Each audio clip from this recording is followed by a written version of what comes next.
खाकान साहब, आप क्या समझते हैं कि आपका बड़ा एक डीपली स्टडी है आपकी, आप क्या समझते हैं कि आइंदा आने वाले दिनों में फी लीटर पेट्रोल को आप कहाँ देख रहे हैं, $1 की कीमत को कहाँ देख रहे हैं, एक बिजली का फी यूनिट कहाँ देख रहे हैं, इंटरेस्ट रेट को आप कहाँ देख रहे हैं आइंदा आने वाले चंद दिनों में? देखिए, मैं आपको बड़ी क्लियरली ये बात कहूँ कि मैं पहले तो ये देखना चाहता हूँ कि पाकिस्तान ये जो हम फैसले करते हैं ना, जिसको हम कहते हैं हम प्राइसिंग चेंजेस करते हैं, ये सबसे आसान डिसीजन है। हम हमेशा कहते हैं कि हुकूमत ने बहुत मुश्किल फैसला किया। आप यकीन कीजिए कि ये कन्वेंशनल लेंस से जब मैं इस चीज़ को देखता हूँ, तो मेरे लिए सबसे आसान चीज़ है ₹7.5 बिजली जो है वो बढ़ा दूँ। फैसला असल मेरे लिए ये है कि क्या मैं डिस्कोज़ का कुछ कर सकता हूँ? क्या मैं लाइन लॉसेस कंट्रोल कर सकता हूँ? क्या मैं अपनी जो जाके मैंने आपसे कलेक्शन करनी है उसको बढ़ा के 100% के करीब ले जा सकता हूँ? क्या मैं जनरेशन में एफिशिएंसी ला सकता हूँ? आपके सवाल का असल जवाब ये है कि क्या हम ये चीज़ें देखेंगे इस केयर टेकर सेटअप से शुरू होते हुए और एक आने वाली गवर्नमेंट से डिसाइड होते हुए। अगर तो आप ये देखेंगे तो आपका जो कीमतों का बढ़ना है उसकी शरह कम हो सकती है, बट ऐसा नहीं है। आई थिंक कि इस वक्त मैंने आज जो एसपीआई देखा, एसपीआई उन 51 प्रोडक्ट्स जो कि आप घर में रोज इस्तेमाल करती जी। हैं, आप भी इस्तेमाल करते हैं मेरे जी। दोस्त, उन पे मजमू है। उसमें से 63 चीजें, 32 चीजों की कीमत वीक ऑन वीक बढ़ रही है। ये कोई अच्छी रविश नहीं है। मेरे ख्याल में आते ही नेशनल प्राइस मॉनिटरिंग कमेटी की मीटिंग जो है वो मंडे को ही कॉल कर लेनी चाहिए थी, और हमें ये जायजा लेना चाहिए था कि शुगर, राइस, आटा, इसमें ऐसी कौन से अवामिल हैं जिनमें ये काम हो रहा है। आई एम होपफुल कि प्राइम मिनिस्टर को ये एडवाइस दी जाएगी और अथॉरिटीज इस चीज़ को देखेंगी कि इस वक्त जो सप्लाई और डिमांड का गैप है वो क्या है और उसको किस तरह मीट करना है। दूसरी चीज़ जो आपने कहा कि किस तरह हम कीमतों को बेहतर कर सकते हैं, इन्फ्लेशन पाकिस्तान में तब ठीक होगी जब हम अपने पैदावारी सलाहियत के कलीदी फैसले करेंगे। SIFC और ये जो लैंड इंफॉर्मेशन मैनेजमेंट सिस्टम है, इसके थ्रू अगर हम अपनी पैदावारी सलाहियत एग्रीकल्चर की बेहतर करेंगे तो हो सकता है कि आने वाले चंद सालों में हम अपनी जो फूड सिक्योरिटी और ये जो इन्फ्लेशनरी ट्रेंड है इस पे काबू पा सकें।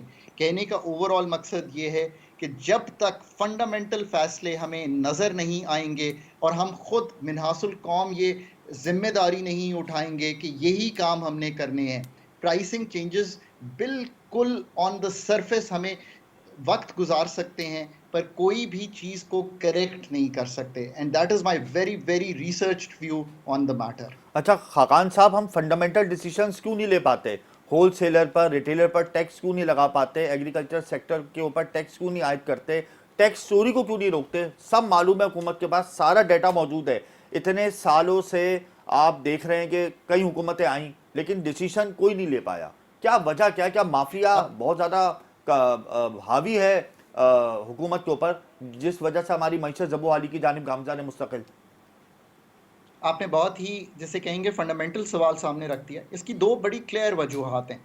इसकी पहली वजह जो है वो ये है कि हमने कभी कॉम्पिटेंस लेवल अपनी मिनिस्ट्रीज़ का, हमने कभी कॉम्पिटेंस लेवल अपने डिविजन्स का, हमने अब कभी भी कॉम्पिटेंस लेवल अपनी जो ओवरऑल इकोनॉमिक प्लानिंग है उसका बिल्ड नहीं किया कि वो ये फैसले इस तरह रखें कि वो आसान हो लेने।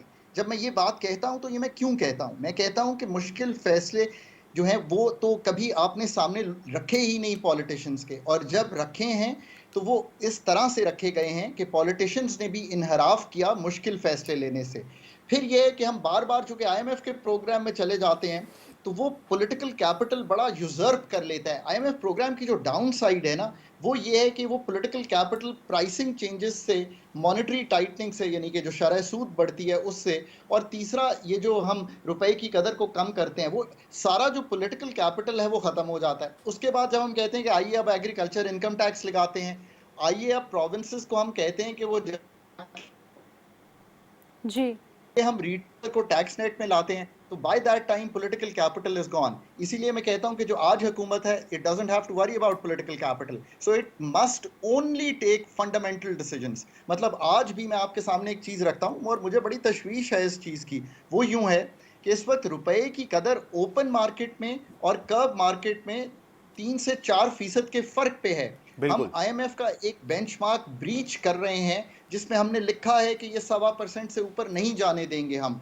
मेरा ख्याल है कि आज इस पे डिसीजन ले लिया होना चाहिए अथॉरिटीज़ को, एंड आई एम श्योर कि बड़ी स्मार्ट गवर्नमेंट आई है और वो इस पे ज़रूर सोच रही होगी कि हम कैसे ये चीज़ों को फिक्स करना शुरू करें।